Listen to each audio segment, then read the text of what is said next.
Hi friends, welcome to Devi's garden. Sorry, garden இல்லை, காடு. இப்படி தாங்க ஒரு 4 நாள் முன்னாடி இருந்தது.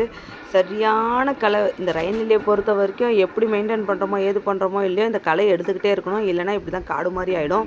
அக்காவுக்கு ஆல்ரெடி எக்ஸ்பீரியன்ஸ் இருக்குது. அதனால தான் நான் வீடியோ எடுத்தாலும் பரவாயில்லன்னு சொல்லிட்டு அக்கா அழகாக எடுத்து கொடுத்துட்ருக்காங்க. ஆல்ரெடி எப்பயுமே நம்ம கார்டனுக்கு எடுத்து கொடுத்துருவாங்க. இவங்க அழகாக டேக் மாற மாட்டாங்க. இருந்தாலுமே நான் ஒரு செக்கப் பண்ணிட்டு தாங்க இது பண்ணுவேன். அவங்க களை எடுத்து வைப்பாங்க. நான் அதில் ஏதாவது சீட்லிங் போட்டு அந்த பேபி பல்ப் எதனா போயிடுச்சான்னு செக் பண்ணிட்டு தான் நெக்ஸ்ட்டு டஸ்ட்பின் அந்த கவரில் போடுவோம். ஃபுல்லாக க்ளீன் பண்ணி கொடுத்துட்டாங்க. இங்கே பாருங்கள், நான் உங்களுக்கு காட்டுறேன். இப்போ பாருங்கள் கார்டனோட வியூவை.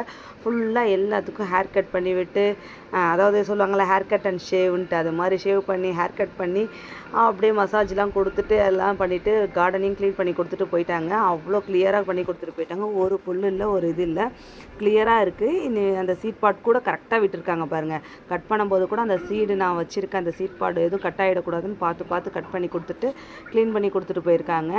அவ்வளோ க்ளீன் பண்ணிட்டாங்க. அப்புறம் நான் இன்றைக்கி ஃபேண்டா அப்படிங்கிற அந்த ஐடியிலேருந்து சீடு எடுத்தாச்சு. அதையும் பாட் பண்ணிடலாம்.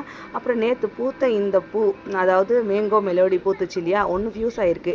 இந்த பூத்த விதத்தை கொண்டாடுற விதமாக நான் ஒரு கிவ் அவே காம்படிஷன் வச்சுருந்தேன். என்னோடய ஹைப்ரிட்லாம் போட்டு யார் வின் பண்ணுறாங்கன்ட்டு. அதில் 2 பேர் நான் செலக்ட் பண்ணிட்டேங்க. உடனே சொன்னாங்க சூப்பராக. செல்வராணி JP9 அப்படின்றவங்களும், அதுக்கப்புறம் கண்ணகி ராமலிங்கம் அவங்களும். நான் வாட்ஸ்அப் நம்பர் தரேன். அதில் தயவு செஞ்சு காண்டாக்ட் பண்ணிக்கோங்க. உங்கள் அட்ரஸ் அனுப்புங்க. உங்களோட கிவ் அவே கிஃப்ட்டு உங்கள் வீடு தேடி வந்துடும். நெக்ஸ்ட் வீக்கில் கண்டிப்பாக அமுச்சிடுவேன். சாட்டர்டே சண்டே தவிர்த்து மண்டேயில். அதுக்கப்புறம் இவங்க நியூவாக ஒருத்தவங்க எமர்ஜாயி வந்திருக்காங்க. யாருன்னு கெஸ் பண்ணி சொல்லுங்கள் பார்க்கலாம். ஒரு க்ளூ வேணால் உங்களுக்கு தரேன். இது ஆல்ரெடி நம்மளுக்கு பூத்த நம்மளோட ஹைப்ரிட், நம்மளோட ஓன் ஹைப்ரிட் தான். இது என்ன ஹைப்ரிட்னு சொல்லுங்கள். மறுபடியும் பர்த்டே இதாக இருக்குது. கரெக்டாக சொல்கிறீங்களான்னு பார்க்கலாம். தேங்க்யூ.